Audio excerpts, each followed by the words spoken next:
Oi, pessoal.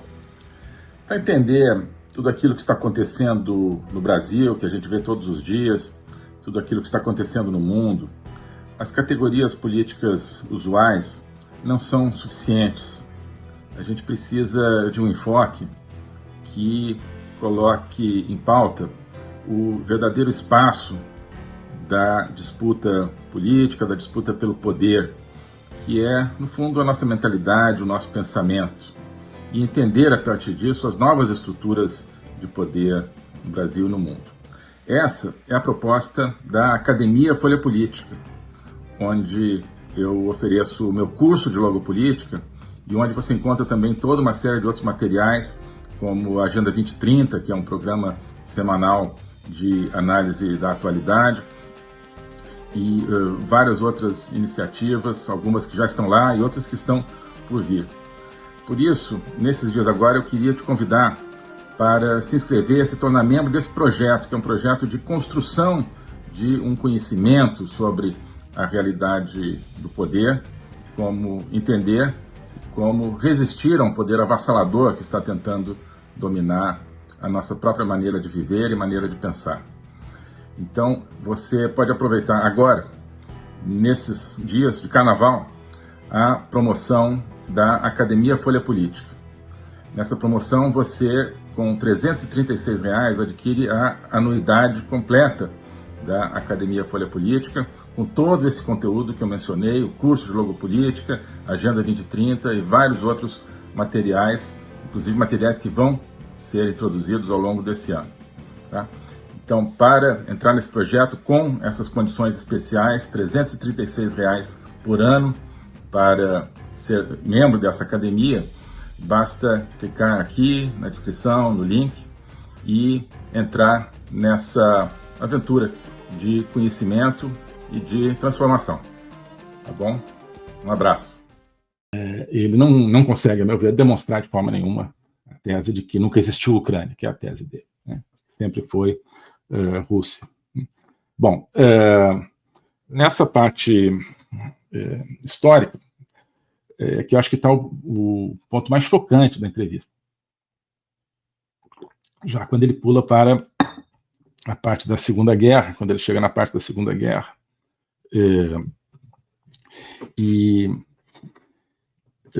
fala do início da Segunda Guerra, quando a Alemanha invade a Polônia. Tá? Então, o que ele diz é o seguinte, que Hitler pediu à Polônia que a Polônia cedesse à Alemanha, chamado Corredor Polonês, né? Que é o seguinte, você tinha a Alemanha, naquela época, ela ia muito mais para o leste do que ela vai hoje, né? Então, o que hoje é o oeste da Polônia, isso até o Putin fala, no caso está certo, né? O que hoje é o oeste da Polônia era parte da Alemanha, o que era o litoral báltico da Polônia, até o Kaliningrado, que hoje é parte da Rússia e era parte da Alemanha, Königsberg, tudo aquilo era Alemanha, era a Prússia Oriental, parte, né, da Alemanha. Mas a Polônia tinha ficado, depois da Primeira Guerra, tinha ficado com uma faixa que vinha do que era então a Polônia sem litoral para o litoral do Báltico, né, e terminava na cidade, nome polonês Gdansk, no nome alemão Danzig, no litoral do Mar Báltico. Né? Então, a Polônia era, digamos assim, um bloco dentro ou seja, sem mar, mas com uma tira, que era o corredor polonês, que ia até o Báltico e terminava em Gdansk, ou Danzig. E o Hitler teria pedido à Polônia que, né, cedesse esse corredor polonês, né, para que então a Alemanha voltasse a ser, como era antes da Primeira Guerra, tivesse um território contínuo, né, indo, né, do que hoje é a Alemanha até, né, passando por todo o Báltico, indo até ali junto da Lituânia, lá onde hoje é Kaliningrado. Então, segundo a tradução, né, Hitler asked them to give it amicably, but they refused. Né? Então, Hitler pediu aos poloneses que eles dessem esse território para ele amigavelmente, mas eles recusaram. Né? Então, enfim, que audácia dos poloneses, né? Então, e que coisa simpática do Hitler, do ponto de vista do Putin, né, o que ele está falando. Olha, pediu amigavelmente, falou, Polônia, me dá aí um pedaço do seu território que eu quero para mim. E a Polônia teve a disfarçatez de dizer que não. Isso é basicamente a narrativa do Putin, né? Então, e aí ele diz, diz o Putin, né? Os poloneses não deram Danzig, né, o corredor de Danzig, ao Hitler. Eles foram longe demais, they went too far, na tradução, né? Digamos, empurrando Hitler, pushing Hitler para começar a Segunda Guerra Mundial atacando a Polônia. Pushing, ou seja, meio que obrigando Hitler, né? Então, pushing Hitler to start World War II by attacking Poland. Então, os poloneses foram longe demais ao recusar de dar o seu território para o Hitler, né? E meio que o obrigaram a invadir a Polônia. Não teve mais escolha senão invadir a Polônia, começando a Segunda Guerra Mundial, né? Por que começa a Segunda Guerra Mundial? Por que é considerado esse momento? Porque a França e a Inglaterra tinham um pacto de proteção com a Polônia. Quando a Polônia foi invadida pela Alemanha, França e Inglaterra até que relutaram um pouquinho, mas não tiveram escolha senão honrar o pacto e declararam guerra à Alemanha por ter invadido a Polônia. Esse aqui é o começo, por isso que é o começo da Segunda Guerra Mundial. Se a França e a Inglaterra, ou seja, né, de certa forma a OTAN da época, não tivesse se pautado pelo seu compromisso, que tinham assumido antes com a Polônia, de defender a Polônia, nós não teria havido Segunda Guerra Mundial, né? O Hitler teria ficado com a Polônia, depois teria ficado com a Europa toda. Mas o certo é que, claro, o Putin está fazendo aqui, então, obviamente, uma ligação, né, deixa eu só terminar assim, com as coisas que ele fala, né? Então, eles obrigaram, obrigaram então Hitler a começar a Segunda Guerra Mundial. Sim, a outra frase que ele diz é o seguinte: a Polônia se mostrou indisposta a um compromisso, a um acordo, né? E o Hitler não teve nada a fazer senão começar a implementar os seus planos com a Polônia. Tá? Vou ler aqui o que eu anotei do que está falado lá na tradução. Poland turned out to be uncompromising, né? Uncompromising, que não quer fazer um compromisso, que não quer fazer acordo. And Hitler had nothing to do but start implementing his plans with Poland. E o Hitler não teve opção, digamos assim, senão começar a implementar seus planos com a Polônia, né? Então, obviamente, o Putin está colocando a Polônia no papel de Ucrânia, e ele é no papel de Hitler, você não pode ler de outra maneira, né? Ele está simpatizando com isso. Você tinha um país que queria um pedaço do outro, né? Ele parece concordar com a justificação alemã, que a gente precisa daquele território ali, que já tinha sido alemão, inclusive, né? Então, corresponderia o Putin querendo os territórios do leste da Ucrânia, né? Querendo primeiro a Crimeia, já tinha sido Rússia, bem, tá certo, mas não era. E depois os territórios do leste da Ucrânia, ali do Donbass, né? Pedindo amigavelmente, a Ucrânia não deu, e aí o Putin não teve escolha senão invadir a Polônia. E isso dá início à Segunda Guerra Mundial. Por quê? Porque Inglaterra e França, embora provavelmente com vontade de varrer para baixo do tapete, não tiveram opção, nesse caso, senão honrar seu compromisso e declarar guerra à Alemanha, né? Assim como hoje a OTAN vai lá para ajudar a Ucrânia, né?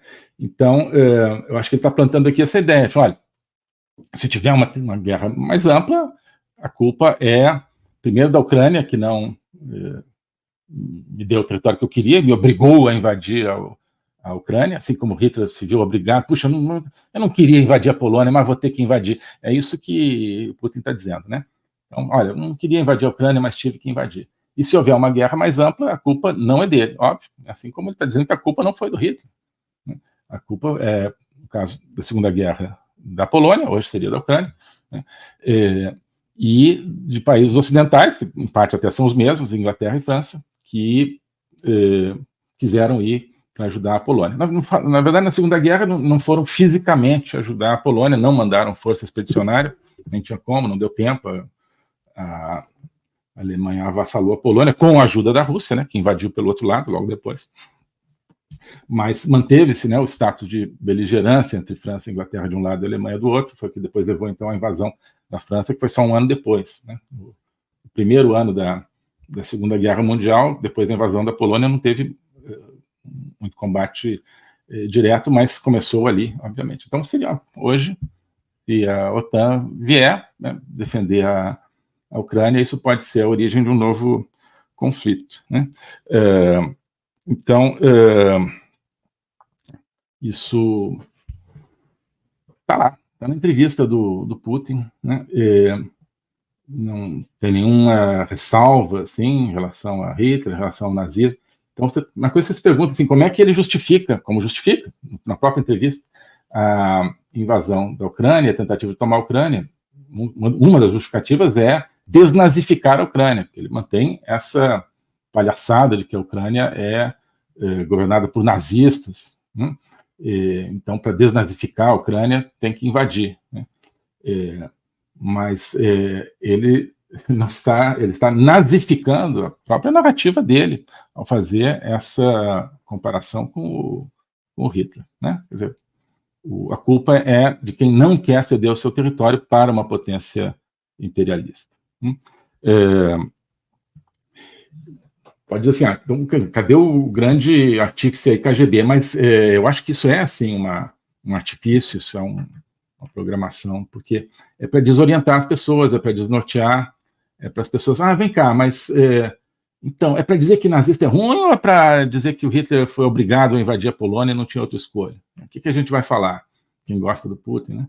Então, não sei, então tem que esperar o que o Putin vai dizer no outro momento. Isso é chave no processo de controle psicológico.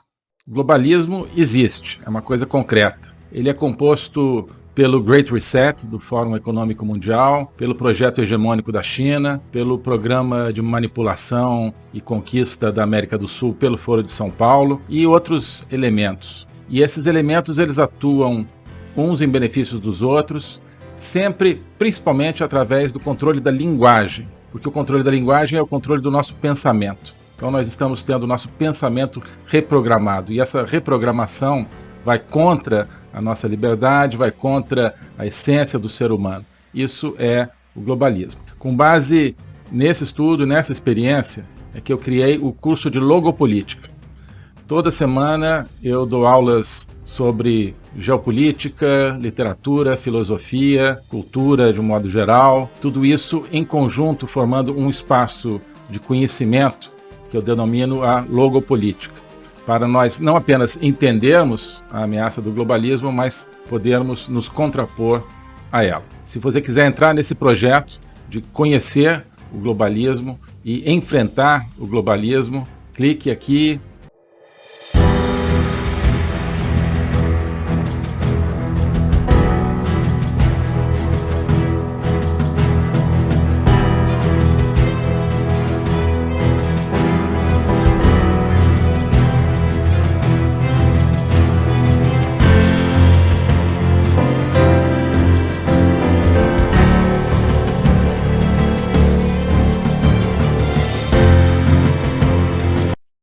Alô a todos. Hoje eu gostaria de falar sobre o meu novo curso de Logopolítica, onde eu vou colocar a versão completa daquilo que eu tenho a ensinar sobre o globalismo. O globalismo nas suas múltiplas dimensões, geopolítica, econômica, social, cultural, filosófica, dimensões que só podem ser entendidas em conjunto, e que só podem ser entendidas em conjunto a partir de uma perspectiva logopolítica, ou seja, uma perspectiva do logos. Logos é a essência do ser humano.